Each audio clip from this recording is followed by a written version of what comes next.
He was tired, sure. His double shift at the warehouse had ended less than an hour ago, but that exhaustion vanished the moment he turned into the elementary school parking lot. His eyes scanned the crowds of children filing out the front doors, parents waving, teachers calling names, crossing guards guiding backpacks across the pavement like a well-rehearsed dance. Jamal wasn't dressed to impress. He wore steel-toe boots, faded cargo pants, and a dark gray hoodie with his company's logo stitched across the chest. But none of that mattered. He was there for her, his little sister, Keisha, all 9 years of joy and sparkle and boundless energy. Their mother had called him that morning, voice strained from another late shift at the hospital, asking if he could pick Keisha up that afternoon. Of course, he'd said, no hesitation. That's what family did.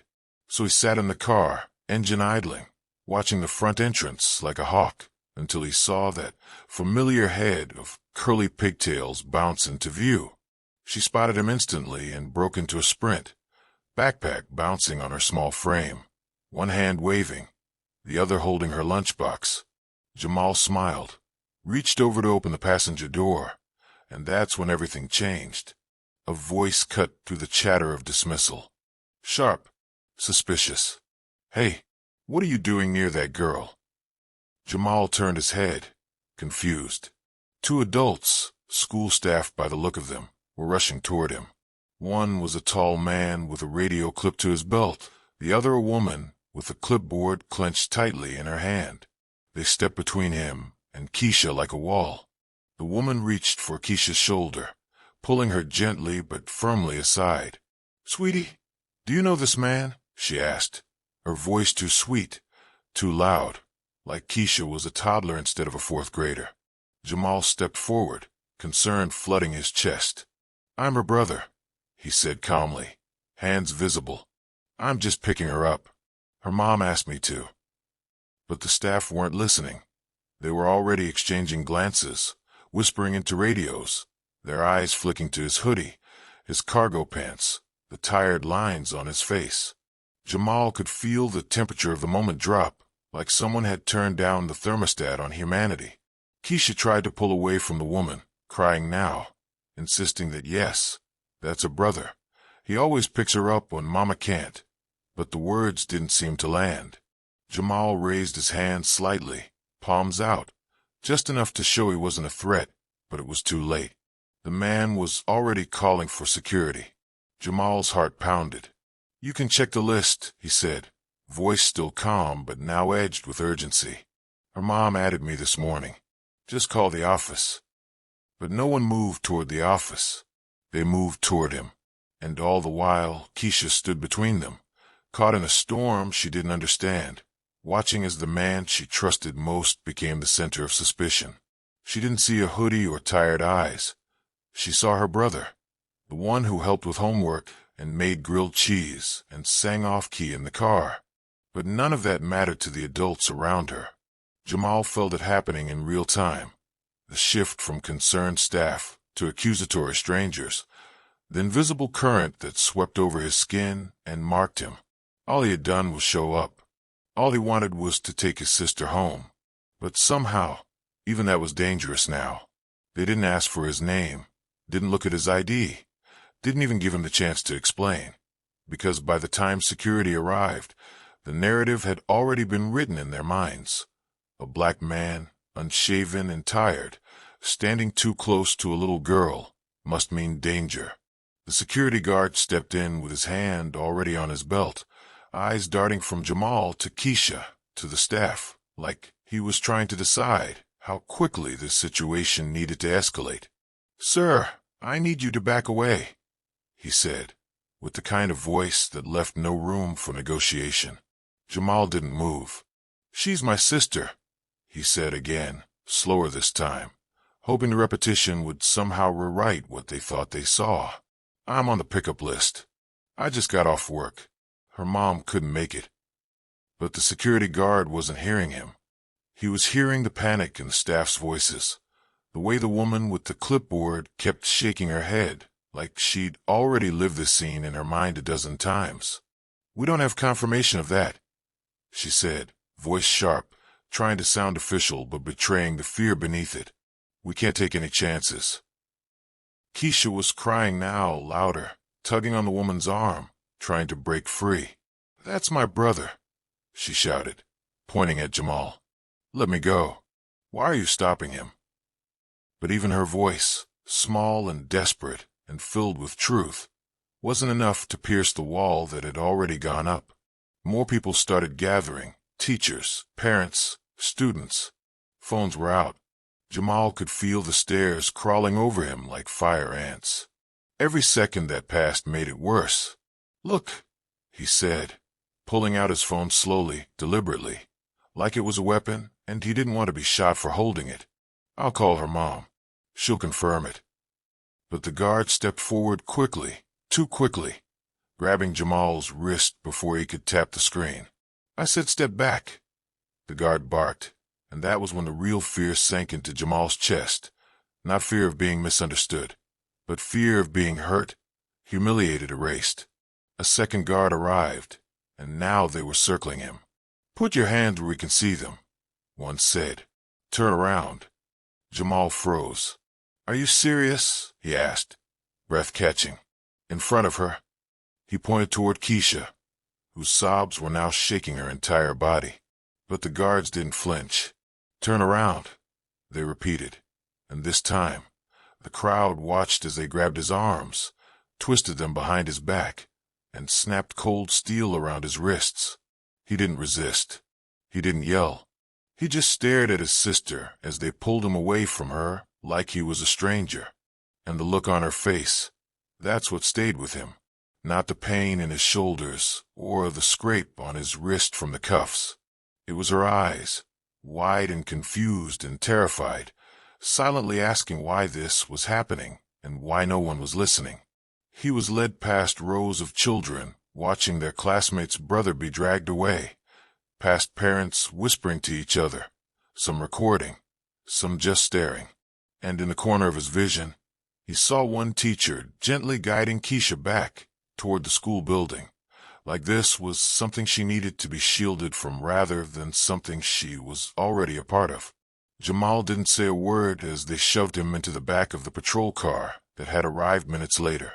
He just sat there, sweat on his brow, heart pounding like a war drum, wondering how quickly a normal day could turn into a nightmare. And all he could think about was Keisha. Was she okay? Was she scared? Was she blaming herself? No matter what happened next, he knew one thing for certain. Something had broken today. Something in her innocence. Something in his trust. And no one seemed to care.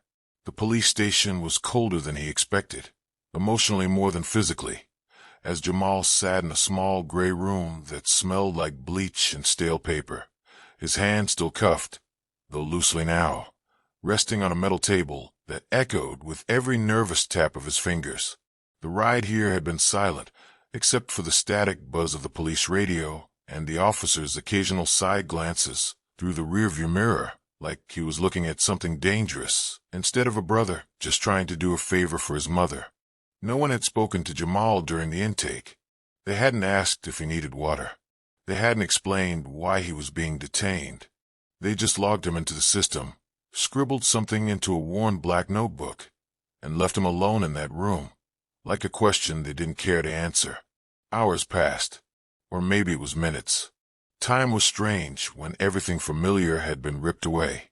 He kept thinking about Keisha, her little hands balled into fists, her cries muffled by the school walls as they led him away, and it twisted his insides in a way he couldn't describe.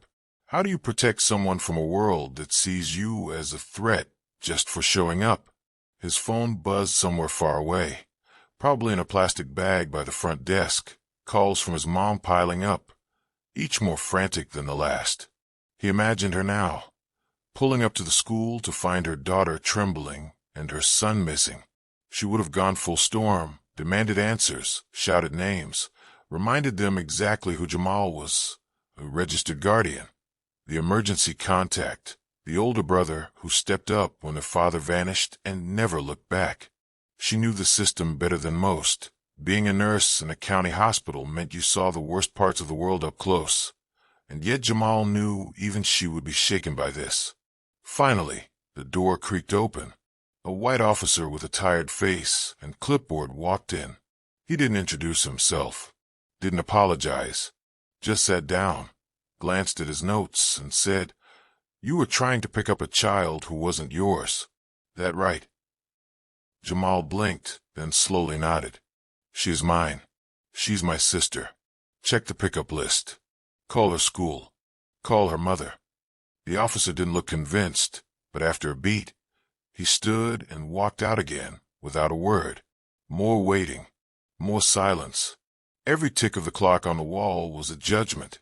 Every second without explanation was another confirmation that, in their eyes, his guilt had already been decided. And then, finally, a knock. A younger officer, this time a black woman in uniform, stepped in with a different look in her eyes. Regret, maybe. Anger, perhaps hidden beneath professionalism. "We confirmed your story," she said quietly, almost like she didn't want to be overheard. "The school just called. You were listed as an approved guardian this morning. Your mother's on her way here." Jamal stared at her, expecting something more, but she didn't offer it. "No, I'm sorry for the mistake. No, we shouldn't have put you through that." Just a nod, like that should be enough to erase what had already been done. "You'll be released shortly," she added. "No charges. No charges." As if the trauma was the fine print. As if being treated like a criminal in front of his baby sister was just a formality. Jamal stood when they finally uncuffed him, his wrist sore, not from the pressure of the metal, but from the weight of the moment. He walked out of that room, out of that station, into the night air that felt heavy and sour, and found his mother pacing by the entrance, Keisha tucked beneath her arm like a shield. She ran to him when she saw him, arms wrapping tight around his waist, sobbing without shame. His mother approached slower, her eyes full of fury, but her voice calm. "We're getting a lawyer," she said, and he nodded, not just because she was right, but because deep down he knew this wasn't just about what happened to him. It was about what it taught Keisha, and what it would teach the next little girl who watched someone she loved be treated like a suspect instead of a brother. That night, he didn't sleep. He just lay awake in his room, Keisha curled beside him, her small hand gripping his shirt, both of them quiet, waiting for the world to feel safe again. In the days that followed, the world didn't pause to make sense of what had happened. School reopened as usual, buses arrived on time, and the bell still rang at 3:15 sharp. But for Jamal and Keisha, everything felt altered, like the ground beneath them had shifted in a way no one else could see. Jamal couldn't shake the weight of that moment, the humiliating silence of cold cuffs on his wrists, the way people had stared at him like he was a monster rather than a guardian. Keisha clung to him now in ways she hadn't before, walking closer, texting more often, asking every morning, "You're picking me up today, right?" with a tone that wasn't casual anymore, but anxious, like a promise she needed repeated to stay brave. Their mother filed a formal complaint against the school and the precinct, attaching video footage from nearby parents and referencing the pickup authorization email she had sent just hours before the incident. But the response from officials came wrapped in cold language. "We followed protocol," they said. Given a concern raised by staff, the response was appropriate. Appropriate. Jamal read the word over and over again, wondering how it could possibly be appropriate to arrest a man in front of his little sister without asking a single real question. Social media had picked up the story, thanks to a classmate's video that showed Keisha crying as Jamal was handcuffed, and though some comments expressed outrage and support, others cut like knives. Shouldn't have been wearing a hoodie. Why was he driving a woman's car? They did the right thing, better safe than sorry. That phrase, better safe than sorry, echoed in his mind like a verdict every time he stepped outside. Better their safety than his dignity. Better their comfort than his rights. Even some people at the school who knew Keisha and knew Jamal looked at them differently now, not openly hostile, but unsure, like proximity to injustice had somehow made them radioactive. And yet, life kept moving. Bills still came. Work didn't stop.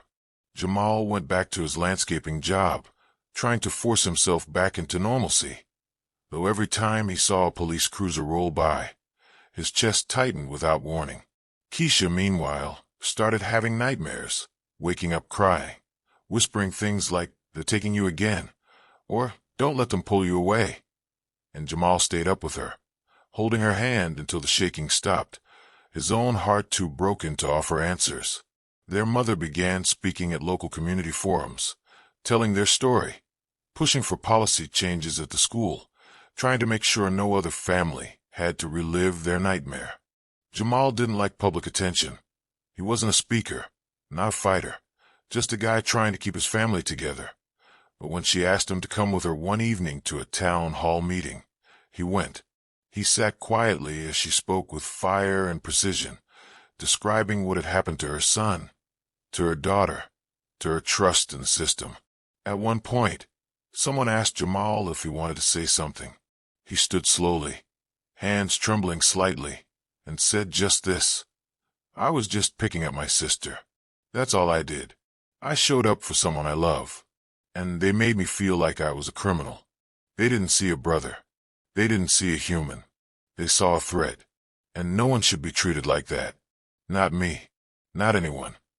The room went still, and in that silence something shifted. Not everything, not enough, but a beginning. Local media started covering the story with more empathy. The school district announced a revision of their pickup procedures, including bias training for staff. The police department issued a lukewarm public statement acknowledging room for improvement. And while no one handed Jamal an apology wrapped in sincerity, something better happened. People started listening. Keisha, months later, was back to smiling more often, but now she asked questions about justice, about fairness, about race, about why her brother had to suffer for doing the right thing. Jamal answered her the best he could, and when she said one night, "I want to be a lawyer one day, so I can fix things," he smiled, not because everything was okay, but because maybe, just maybe, the pain wasn't for nothing. Maybe what broke that day could be turned into something stronger. Maybe love, when held fiercely enough, could become a shield.